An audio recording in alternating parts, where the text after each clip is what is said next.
No, it would have been, we wouldn't be here. We would not be here for sure. So, but it's like that for everybody. Right. You gotta have this beautiful partnership, you know? And when you came into the fold and you were like, something's gotta happen, then things started to solidify a little bit more. Maybe you felt like maybe more part of a partnership. Yes. You know what I mean? Like you're like, oh my God, she's awesome and she's got my back.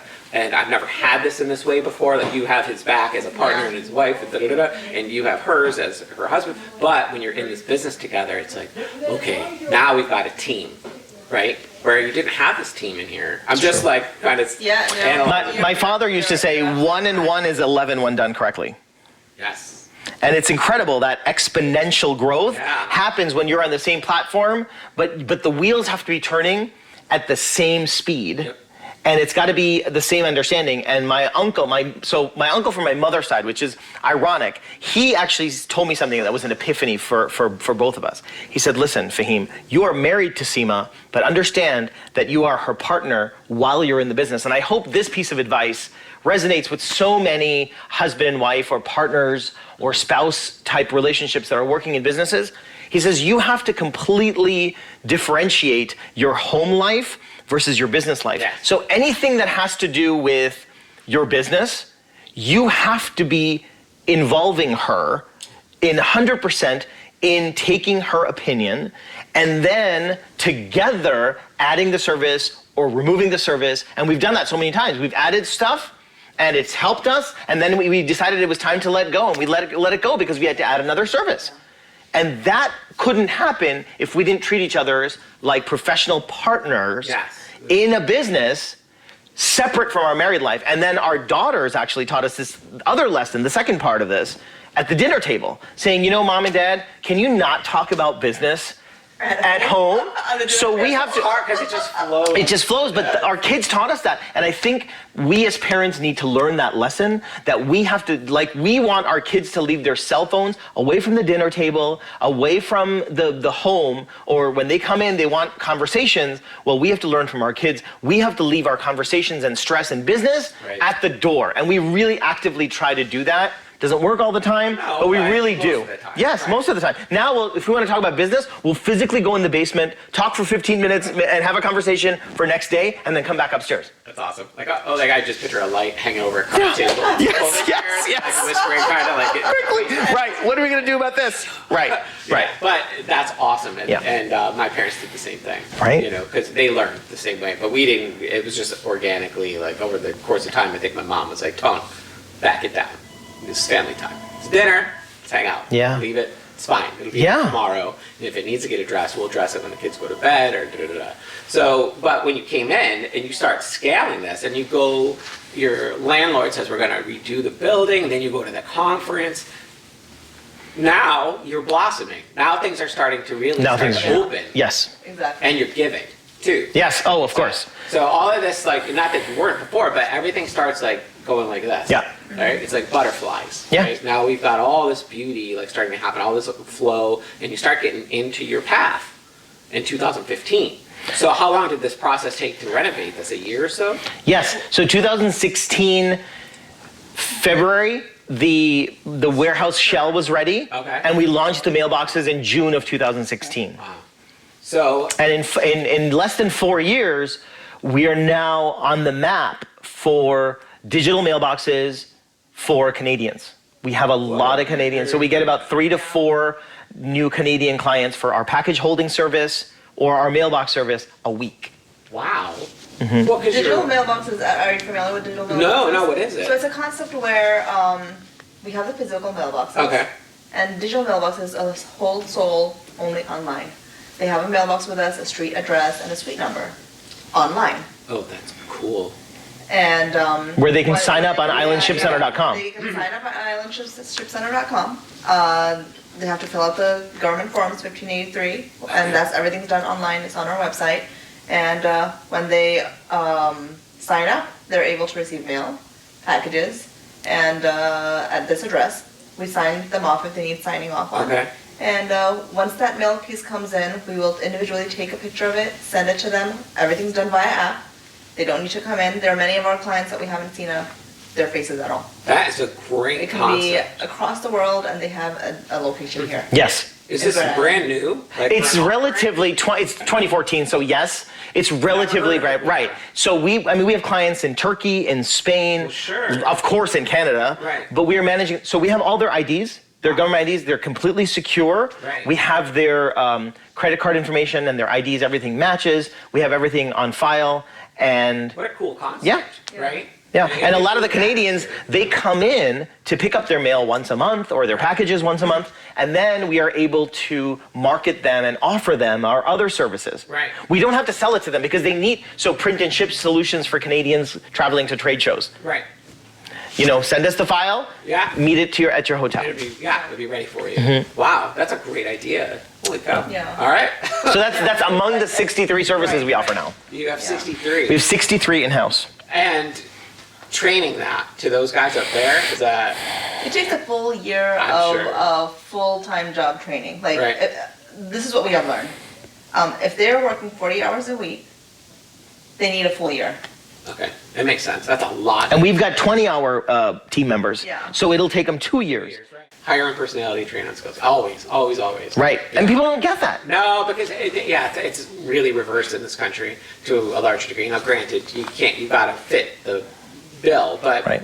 if you do, you can get trained. Yes. You know, because it's about the person. It is. That's how you guys built this business. We're very, very thankful to have a business where we are contributing every day Right. our services and ourselves. And I think that's the most important thing. And through that, we work actively on our online reviews. So our online presence and our offline presence is really as authentic as it gets. Right. So who we are right now, like we are having a conversation, that's who we are in real life. That's who we are as business owners. That's who we are as team members Right. or team captains, because we don't call ourselves bosses. We're, servant leaders. And that's who we are as parents. Well, there you go. That's who we are as kids. Yeah. Well, that's you. For her parents and my mom. Yeah. Yeah. And that's the authenticity. That's it. The genuinity. The whole. It's beautiful. There's no disingenuous. No, anything here. no. But it's why you have your business. Right. Because you can't have a business the way you have it without that. We're in the business of making the mundane extraordinary, right? So we are in the retail shipping industry. I aim to inspire, motivate, uplift, and rejuvenate. I make the mundane extraordinary and provide an unforgettable experience known as the spa of shipping, called Island Ship Center. How can I serve you today? That's my elevator pitch. And that from 2015 onwards, it took about a year and a half, and it came to me while I was driving. That's who I am. So we found our why. So Seema knows her why. Her why is very different than my why. Why is our reason of being. What makes us us. Right. That's my why. If I don't inspire people, if I don't make an impact through positivity, Right. I have a hard time living or getting through that day. Yeah, I do too. So it's almost like a selflessness, if that could be. Can you coin that? I don't know. Selflessness. Right? Well, because there's a gratuitous nature to it, because you're getting the positivity, but it's a reciprocal. Because I love the way it makes me feel. Yeah, it's. It is, and so I live with 4 P's and 4 G's, passion, patience, persistence, politeness, combined with grit, gratitude, generosity, and grace. And that's a Fahim fix. Awesome. That's it. Beautiful. That's what it's Yeah, about. that's beautiful. And Seema solves through her creativity, through her doing and being, and like even now we're doing this podcast, and of course Jordan needed her, so she had to go up and walk away. She'll never ask. She knows. So I'm just very honored. She keeps me on my toes and she keeps me grounded. Specifically, guys are too in-ground in their egos to understand that you got to let it go in order to grow. So Ego is the Enemy, great book by Ryan Holiday, by the way. It's called Ego is the Enemy. So I tell people, ego is the enemy. You have to let it go in order to grow. Yep. That's another Fahim fix. So you asked, Tony, you asked. No, you do, and that's what this is. That's what it's about. Really, at the end of the day, this business functions on these premises, these foundational ideologies that you have, and they're primarily important to you being able to scale this, because that gives you your strength. That Yes. gives you your cornerstones. And, if you don't have those cornerstones in your life, no matter what they are, you don't have the foundation in your life. And by building those, you could build anything. Yes. And it can be as tall as imaginable, because it only gets stronger the more you scale, because you just keep reinforcing these same principles over and over and over again, Right. until it becomes, Fred from Johnson Winery said it's a spinal thing, I think is the term he used. Like you don't even think about it anymore. And when your instinct becomes reaction, and your reaction becomes instinct, and it all starts flowing, then you've developed yourself to the point where you're not thinking anymore, and you're just being. Yes. You know, I love that. state of being. I love that. It's a very powerful thing. Yeah, It's true. It is. So It's a very that type powerful of- thing. Yeah. So we just Yeah. talked about the fact that when you learn all this, it's like to unlearn what you've learned, right? Because you have to become those things in order to really be. You can't cognitively carry it all. You just got to be this person, and you have to learn this principle. You have to integrate this principle and these principles as a human being as you Yes. grow, and then it's just funny because business is not business. If you know what I mean. Of course. Business is just not nickels and dimes and No. things. It's all people And relationships. and the beauty that you develop within the context of those relationships and how it organically all grows. Absolutely, You know? absolutely. And you said about being, we are not just saying this to the community where we're talking about our Wednesday wisdom and our Thursday thoughts and Tuesday trivia and Monday motivation and Right. Fahim Fix Friday and See Us All Saturday. We're not just doing that. We are actually texting our motivational quotes. So my mother actually sends me 3 motivational quotes every single day. I post them on Facebook every once in a while. I don't want people to I don't want it to be hackneyed. I love that. But I send those quotes every other day to my team members internally. So either on our internal team chat or through private Instagram messages or text messages, I will send them to our team members because they're the most important facet of our business. They help our brand to be the best that it can be. So if we are not empowering them with the motivation that we want to exude in the community, we are not doing a great service. We are not establishing that foundation, if you will. Awesome. Wow. See, he's amazing. You're amazing. This business is amazing. This is why I wanted you guys on the show. This is what it's about. We're honored and grateful. In being. That's really what we are. We're honored and grateful in being of service. And Gary Vee says this a lot, and I love this. We are more concerned about leaving a legacy. So I am more concerned about how many people will be at my funeral, like you said about your dad, than what's in my bank account. Well, because that's your currency. That's my currency. Yeah. Right? That's the character. The people that I am impacting, the people that are watching this and hopefully apply these tactics, that it's not about transactions. And interestingly enough, for all those numbers people, we are doing higher sales than Southern California stores almost, and Atlanta stores and Dallas stores. So there's a method to this madness, people. That's intense because those markets are monster markets. Yeah, Fort Worth, Phoenix, slightly higher markets, right? Well, everybody, I told you this, I mean, your name has come up 100 times, and every time it comes up, there's nothing but huge positivity, both of you guys. So your reputation is that deep. That's a deep reputation. So I'm not going to quote it as Lincoln, but I believe it's Lincoln who said that character is more important than reputation. I'm paraphrasing. Because character is the tree and reputation is the shadow.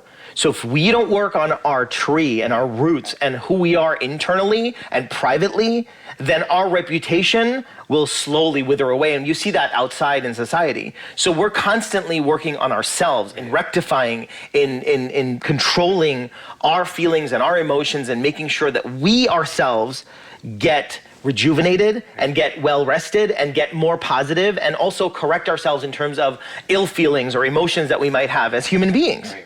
And that's part of the journey too, and that's essential. So every day we try to work on our character. I don't know what to say. That's awesome. I mean, it's just what it's about. And it means everything. And I think that the hardest thing in business, and I know that you can't, when you feel that urge to push, don't flow, but don't push. Yes. Just make sure that you're there. But that's a hard balance sometimes. Just be. Yeah, yes. Don't you think too, as our generation, our approach is now, we're starting to learn that. And I often wonder where that paradigm shift happened. And, you come from a beautiful culture that is the awareness in your culture. It's kind of, I mean, Italians are a little more like, "Wah!" But there's a beauty, right, to your culture, and there's an awareness. Correct. It's all about You guys empathy and love it. collaboration. Yes, we Yeah, did. Like it's a different. We have to- it's- like, yes. mindset. And Italians kind of. I think like the whole area over there. It's just like you get it, and you're raised in it, and you understand it in a deeper level. And it's odd how it's disseminating among a generation now that is starting to take these principles and apply these more social, cultural, integrated principles into business.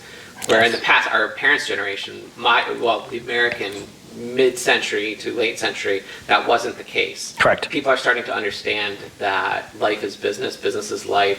It's all connected. The connectedness of all of this is what really counts. And your ability to flow and be beautiful within the context of that and build something beautiful, you know. And you're taking something what I love about this business is that it's shipping.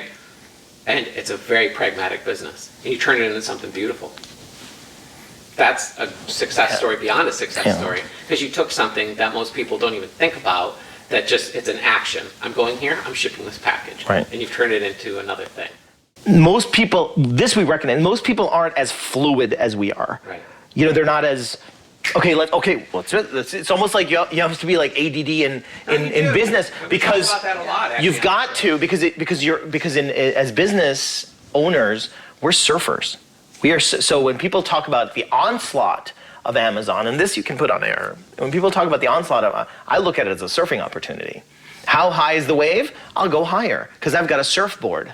And that surfboard is motivation, public, empathy, collaboration, grit, gratitude, generosity, grace, the human touch, cannot be substituted with AI, cannot be substituted with digital. Digital is phenomenal, but it's complementary to the human touch, and that's what we've lost. If we can combine the analog with digital, with these concepts, these emotional, that's why we talk about emotional intelligence. Right.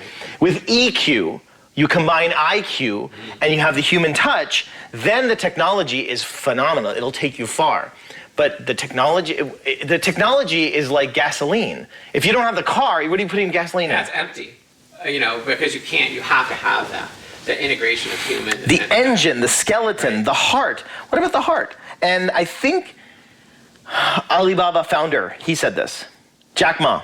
Okay. He said it'll never take, and I mean, multi-billion dollars, right? Even higher valued than Amazon. Right. He said this. He said, unless you can take the human heart and human emotion and put it into a robot, they will never take over the human race. Yep. Ever. Because it can't.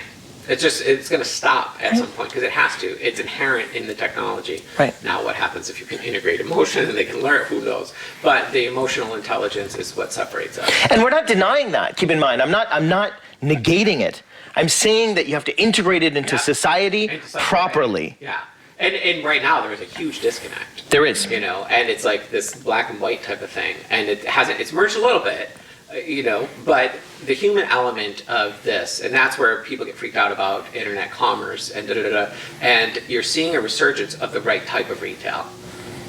Experiential retail. Experiential Give me a retail, reason. right. Give me a reason to go there. That's where Sima Boutique comes in. So Sima Boutique is really that sixth thing. Right. Sima Boutique and that retail is that sixth thing that it's taken on a life of its And own. the Sima Boutique is amazing. I Yeah. told you I walked in and I saw it. I didn't look at it deeply until the second time I was here. Yeah. I was like, there's a lot of great stuff here. And since last time, there's new stuff again. New stuff in. But it's a I try to constant get flow, right? I try to get new stuff in every month, and I mean I don't have a sign outside that says Sima Boutique. People, well, you got a lot of customers coming in there, Well, right? yeah, And I and- kind of like that it's a hidden gem, right? That people can discover on their own. They discover on their Yeah. own. They come in, and just this week alone, I've had so many ladies come in and said, "Seema, the stuff that you have in here is so unique. I haven't seen it anywhere else." I love it. And yeah, there is a lot of, well, Yeah. this is true, I will show it. You know, there's I a lot work of cool with stuff. vendors that do not sell on Amazon. That's See? their. So this is what's happening now. Yes. I love that. And it's not being contrarian. And if you want to take a look Because at this Amazon book, does cheapen up their brand. Yes. It's a lot of what's the lowest price that I can get for XYZ. David Sachs, excuse me, Seema, sorry. David Sachs is the one of the editors for the New Yorker magazine, and he wrote a book 4 years ago called The Revenge of Analog, and he gives statistics about things like the Kindle, which was supposed to take over the books. Yeah, you want to know where mine is? Sitting next to my computer, and my remotes sit on it. Right. Well, it's complementary. Yeah. So at the maximum height of its exposure, Right. it had 25% market share. Wow. Books were still 75%. It came to destroy the books as we know it. And more books are selling now on Amazon than ever did. Yep. Because I'll consume a book. I will read it and then I'll highlight it and then You love it. It's I love it. tactile, It's a tactile physical thing. Representation of this idea. And there was a study done in England, a long-term study about the tactile nature of writing. So pen to paper to Yes. writing. And then there was a study done about this book, like the tactile nature of touch and ownership and integrate what you're reading in a different Yeah. process. And we're hardwired for that. It's not that we're hardwired for that because books were invented and we learned that and we somehow integrated that into our DNA. That's just the nature of being human, of touch, feel, experience. It's different on a screen. It really and is. it changes the nature of what you, and I know this from hundreds of books that I've read on the Kindle before I just threw it in a pile and I was like, it's my remote holder now because I don't retain it. The depth that you guys have as human beings and your understanding of human nature and your care is another level. And I think that's why this will continually scale for you guys. The best businesses and the best leaders have this quality, right? And that's what you guys possess. And it was hard won. Nobody gave you this. Yeah. You know, you ran into good fortune sometimes, but you walked through fire at the same time. Amen. And that's on the other Tell me about side. it. Yes. Tell me about it. Watch Yeah. the fires? Yes. So relatable. Yeah, well, that's what For sure. We all do. For sure. You know, but I think that's how you rise. You know, and you get stronger, you get smarter, you get. And we pick the right people to help with this journey who assist us in rise. So as we're rising, we're taking along people because we're so concerned about the impact and the legacy. Yes. So it's not just for us, the Rotary slogan of service above self is basically the who we are. Right. It just came naturally. That's that doesn't need to be a slogan. I think that needs to be a human concept. Right. Where if we can be service above self, Right. then I think the self gets so much service in return. That's what we said before. It's that reciprocal nature of giving. Yes. Right? Because we were saying that it's kind of selfish. It's selfish selflessness that you're practicing every day, right? You're just kind of being selfish because you want this beautiful Feeling of giving. giving. Right. And making people happy. Right. But this was done at a 70 plus, 80 plus year Harvard study that it's called the happiness study. And they studied 70-year-olds who graduated from Harvard in the 40s or 50s. And they said, what is your happiest moments? And they talked about doing laundry for their grandkids, and they talked about buying toys for their grandchildren, and that makes them more happier than when they earn their PhDs or their degrees from Harvard or their money-making opportunities. They talked about the grandchildren, and they talked about servicing them or cooking for them or doing something for others. And those that didn't have kids, it was always doing, I host this, or I have a dinner, or I help the homeless, or I do this. That, our daughter got the most amazing experience on Thanksgiving when she was serving food to the homeless. That experience in college, I think, it changes you. Yeah.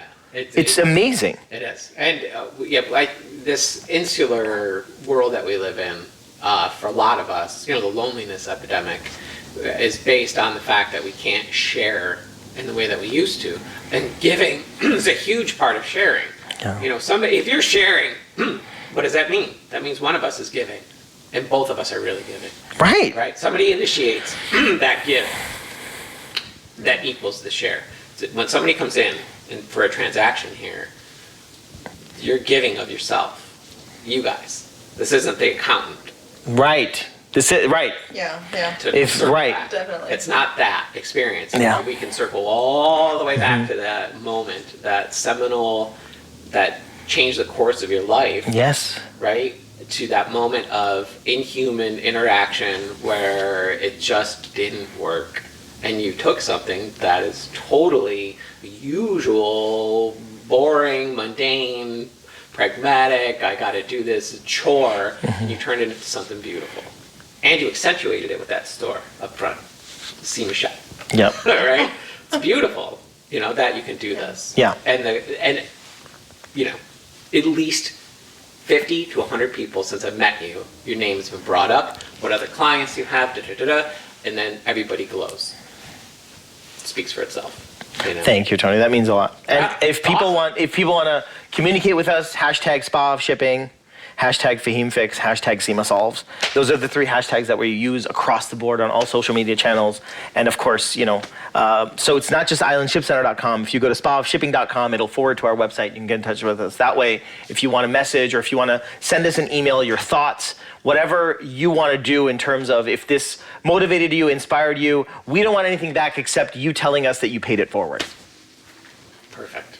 Or close on that. So thank you. Yes. Perfect. Awesome. Thank you. Yeah. That's a paradox. Yeah, I'm sorry. In order to lose, in order to gain something, we have to lose something else to recognize the value of what we lost so that it doesn't happen to the next generation. You and I have to live better, or at least as they lived. Right. You know, you guys should do, I feel like you don't have frequent